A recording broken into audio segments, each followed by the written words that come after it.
friendships, possessions, and the stability of such.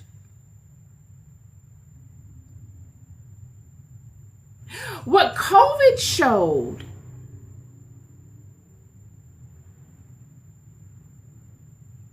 is how people respond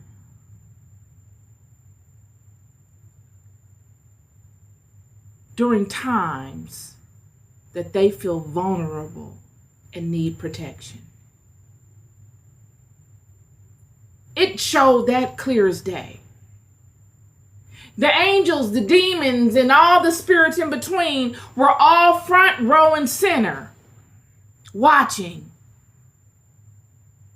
to see how this era of people respond as a unit, a worldwide web of people, when they feel threatened and they feel as if they have no way of solving it by themselves.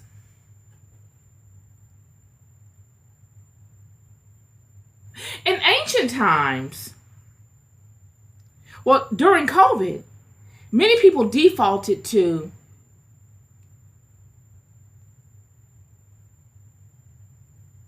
getting the vaccine to solve their problem. That was their default. I'm going to go get this vaccine. It's going to solve my problem. I'm going to get in my car. I'm going to drive a mile behind anybody else. I don't want nobody driving on the side of me. I'm a drive my car with my mask on, friend, with my windows rolled up and gloves on.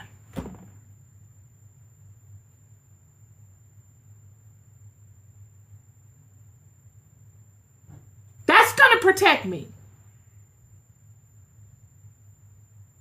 That's the problem solver. I'm going to get all 3 rounds of the vaccines or 5 rounds or whatever it was. And I'm going to social distance. And I'm going to disinfect every single thing. And I'm going to hope for the best. I'm going to watch TV and listen to what people are talking about and do what everybody else is doing. That was their level of protection. Yet in ancient times, before modern medicine, people were posed with the same types of threats. Yet the way that they went about them in dealing with them were strikingly different. You see, when a threat comes upon you, friend, and you're grounded in a knowing, your responses are different. And I saw this during COVID. I saw this. And again, this is not to shame anyone. This is just an open dialogue I'm having with you, shedding light from an aerial perspective, a non-emotional perspective, as to what actually happened. You had people afraid and moving out of fear blindly because they were not connected to anything greater. So when you're not connected, you just reach for anything to save me. Whatever you guys think we need to do, let us know and we'll get it done. I'll go sign up for it. I don't need to know what it is. I don't even know how it's going to affect me 10, 15, 20 years from now. But just get it together and I'll go get it. Because I don't want to be ostracized. I don't want to be set apart. I want to be a part of the club. I want to be included. I want to keep my comforts. I want to keep the normalcy of my life. And I want to save my life. Because I haven't put any time and energy in thinking of the purpose of my life. I don't know what to expect beyond this. Neither have I delved into that. Neither do I feel prepared to even face such a question that I'm bound to, a existence that I must experience. I run from it. I hide from it. I ignore it as if that's going to make it go away. So give me whatever you got, so I don't have to face the reality of that which I'm in, because it's too difficult for me.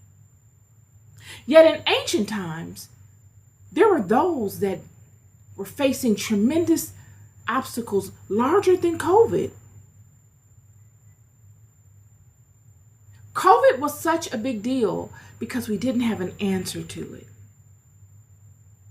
We didn't have a solution for it. So it was huge.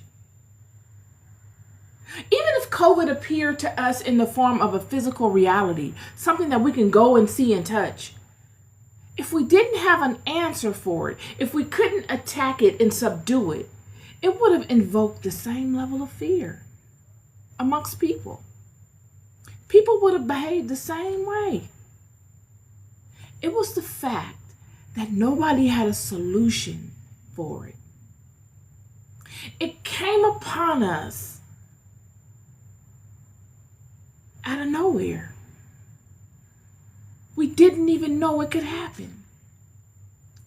We didn't have a method of operation to utilize to fight it. Yet those in ancient times had the same set of circumstances for things that we have solutions for today. Whether hepatitis,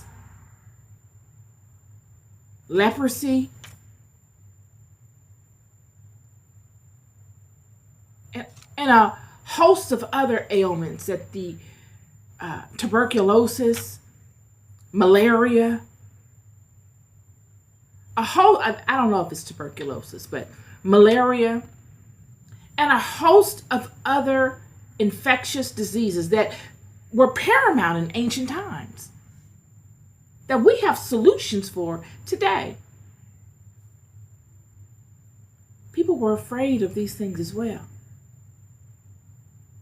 And in overcoming these things, or not even overcoming, and strengthening themselves to be able to keep some form of normalcy in their lives, so that their lives are not burdened down with fear and they get nothing done, they linked into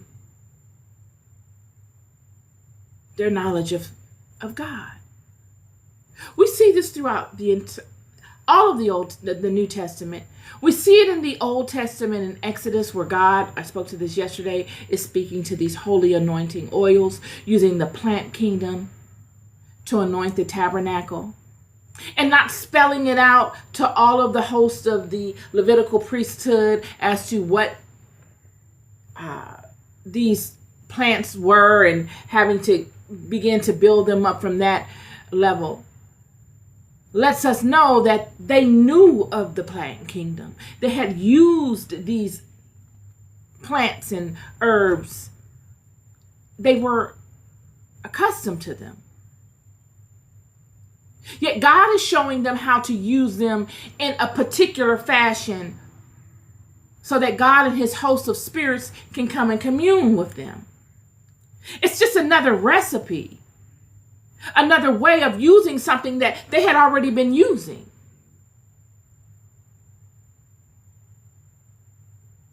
We see this in the New Testament. And the book of Mark, chapter 6, verse 13. And they cast out many devils and anointed with oil many that were sick and healed them. I spoke to you yesterday about just the smell of certain oils will banish energies. The smell of certain oils banish these things. These are the properties of these oils and how they heal the body. Certain ones. They banish illness. They strengthen the body. They give the body nutrients that remedy any type of bacteria or any type of illness that may be accumulating in the body. Anointing the skin is a topical way of banishing the negative energies that accumulate upon you in your daily lives. And this is something that has been very predominant in biblical texts all throughout the Bible.